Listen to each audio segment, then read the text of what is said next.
আল্লাহর গজব দিচ্ছে। গাছ আমাদের উপকার, মানুষ রাস্তায় দাঁড়ায় শ্যামায় রোদে থেকে এসে, গাছের উপকার, গাছ কাটলে আরো ক্ষতি।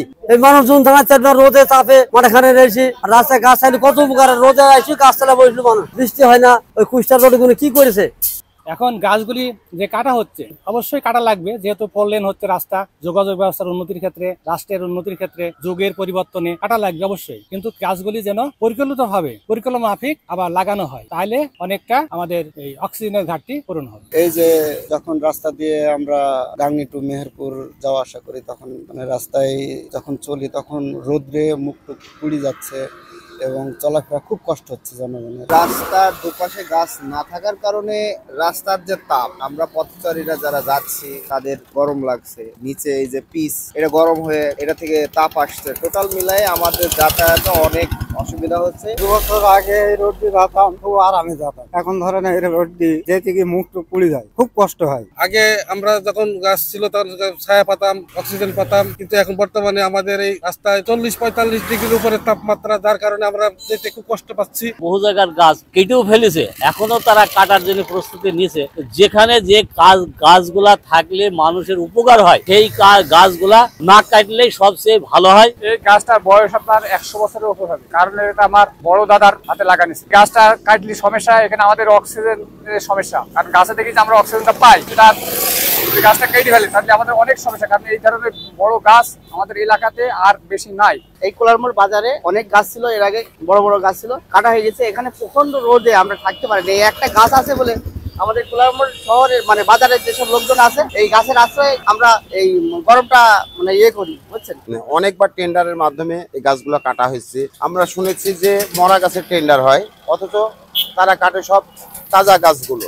আর এতে আমাদের পরিবেশের যে ভারসাম্য ক্ষতি হচ্ছে তার প্রমাণ আমরা পার্শ্ববর্তী রোড যেটা দেখতে পাই, সেটা হচ্ছে মেহেরপুর কুষ্টিয়া রোড। মেহেরপুর আমরা যদি কখনো গাংনী যেতে যাই, মোটরসাইকেলে গেলেও মনে হয় যেন রাস্তাটা কখন পোড়াবে, মনে হয় আগুনের উপর দিয়ে যাচ্ছে। আমাদের বাবার মুখে বা দাদার মুখে শুনছি এই গাছগুলা অনেক পুরানো গাছ, কিন্তু এই গাছগুলো সমস্ত বিলীন হয়ে গেছে, যা আমাদের অক্সিজেন তো কিনে পাওয়া যায় না। আল্লাহর অশেষ নিয়ামত যে এই অক্সিজেন আমরা পাই, আর সেইগুলা মানুষ রূপে যে ধরনের যারা মানুষের ভালো চায় না, তারাই তো এই গাছগুলো কাটে। যে তাপদাহ চলছে, এই তাপদাহকে যদি আমরা করতে চাই, তাহলে আমাদের বৃক্ষের কোনো বিকল্প নেই। এই বৃক্ষ ছাড়া এটা কোনো সম্ভব না। এই তাপদাহকে আমাদের এই জীবনের, মানুষের জীবনের জন্য গাছ অনেক প্রয়োজন, এবং আমাদের এই ভবিষ্যৎ প্রজন্মকে টিকিয়ে রাখতে হলে এবং ভবিষ্যৎ প্রজন্মকে ভালোভাবে করতে হলে আমাদের গাছের প্রয়োজন আছে। না, গাছের কারণে অ্যাক্সিডেন্ট গুলো হয় না। গাছের পরিবেশের সমস্যা, গাছগুলো কেটে ফেললে পরিবেশের সমস্যা হবে, মানুষের ছায়া পাবে। গাছগুলা থাকাতে আমাদের আরো ভালো, গাছগুলা থাকার জন্য কোনো সমস্যা হচ্ছে না। অ্যাক্সিডেন্ট গুলা হয় রাস্তায়, স্পিডে গাড়ি ঘোড়া চালায়, তারা রাস্তার উপরে পড়ে, এই জন্য তারা নষ্ট হয়। তাছাড়া গাছের জন্য কোনো ক্ষতি নেই। আমরা মাঠে কাজ করি, কাজ করার পরে এই গাছতলায় আমরা এসে বসি। অনেকে মাঠে যত লোকই কাজ করে না কেন, এই গাছতলায় আমরা বসি, গাছের ছায়া দেয় আমাদের। মেহেরপুরের যে কলেজ মোড় আছে, সেই কলেজ মোড় থেকে আমঝুকি পর্যন্ত এই রাস্তাটা আমাদের প্রশস্তকরণ করা হবে। প্রশস্তকরণের জন্য রাস্তার দুই পাশে যে গাছগুলো আছে, সেগুলা গাছ অবশ্যই অপসারণ করতে হবে। রাস্তার মূলত হচ্ছে রাস্তার গাছ আমরা অপসারণ করতে যাচ্ছি রাস্তা সম্প্রসারণের জন্য। মুজিবনগর সড়কে কিছু গাছ আছে, যে গাছগুলো আরো আগেই কাটা দরকার ছিল আসলে মূলত, কিন্তু গাছগুলো আসলে অনেক মানে দীর্ঘদিনের পুরাতন হয়ে গেছে, এবং গাছগুলো মানে শারীরিকভাবে বৃদ্ধি পেয়ে প্রসারিত হয়েছে, যে এটা অনেকাংশে কিন্তু মানে সড়কের দিকে ঠেলে চলে আসছে। কিছু গাছের ডাল আছে, যে গাছের ডালগুলো অত্যন্ত ঝুঁকিপূর্ণ অবস্থায় আছে। বহিরাগত কোনো গাড়ি বা ট্রাক ওভারলোডেড ঠিক না, মানে আসলে ধানের বস্তা টস্তা থাকে, বা হচ্ছে যে হালকা জাতীয় জিনিস নিয়ে অনেক পরিবহন চলাচল করে, অনেক ডালের সাথে বেঁধে গিয়ে হচ্ছে দুর্ঘটনা ঘটে। মানে একটা ড্রাইভার সে হয়তো খেয়াল করলো যে সামনে তো একটা গাছের ডাল আছে, চট করে সে হচ্ছে যে তার সেভ করার জন্য সে হচ্ছে যে লেফটে অথবা রাইটে মানে একটু সরে গেল।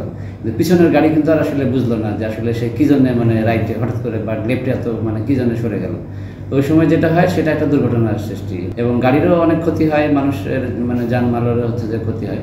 এগুলোর কারণে আসলে মূলত গাছ আর হচ্ছে গাছের ডাল, এগুলো আসলে কাটার জন্য আমরা একটা উদ্যোগ নিয়েছি, এবং এই বিষয়ে জেলা পরিষদ মেহেরপুরকেও আমরা অবগত করেছি, এবং হচ্ছে জেলা প্রশাসক মহোদয়কেও আসলে এই বিষয়ে আমরা অবগত করেছি। মেহেরপুর মুজিবনগর যেটা, সেটা প্রায় 450-500 কাছাকাছি এরকম, ছোট বড় আর কি। আর কলেজ মোড় থেকে আমাদের আমঝুপি পর্যন্ত যেটা সড়ক সম্প্রসারণ হবে, এখানে প্রায় 1000-এর মতো গাছ হয়ে যাবে। কারণ এই গাছগুলা, কিছু গাছ আছে আসলে অনেক মানে চিকন, সংখ্যায় আসলে অনেক বোঝালেও আসলে ওগুলা অনেক গাছগুলা মানে খুব বেশি ইয়েও না, মানে হয়তো 2-3 বছর বা 2-1 বছর আগে লাগানো আর কি। তারা যে পরিমাণ গাছ কাটতে বলছে, যেগুলো এজের বাইরে আছে সেই গাছগুলো আমরা কাটবো না। এজের ভিতরে যেগুলো না কাটলে দুর্ঘটনা ঘটার সম্ভাবনা আছে, আমরা সেই গাছগুলোই কেবল কর্তন করব। গাছ কর্তন করার আগে আমাদের কিছু নিয়মাবলী আছে, আমরা ইচ্ছা করলে গাছ টাছ কেটে ফেলতে পারি না। এগুলো বন বিভাগকে দিয়ে আমাদের গাছের দাম নির্ধারণ করতে হবে। দাম নির্ধারণ করার পরে আমরা সেটা অনুমোদনের জন্য খুলনায় পাঠাবো। তার আগে আমাদের উন্নয়ন সমন্বয় কমিটির মিটিংয়ে উপস্থাপন করতে হবে এবং আমরা এটা নিয়ম অনুযায়ী কমিশনারের কাছে পাঠাবো।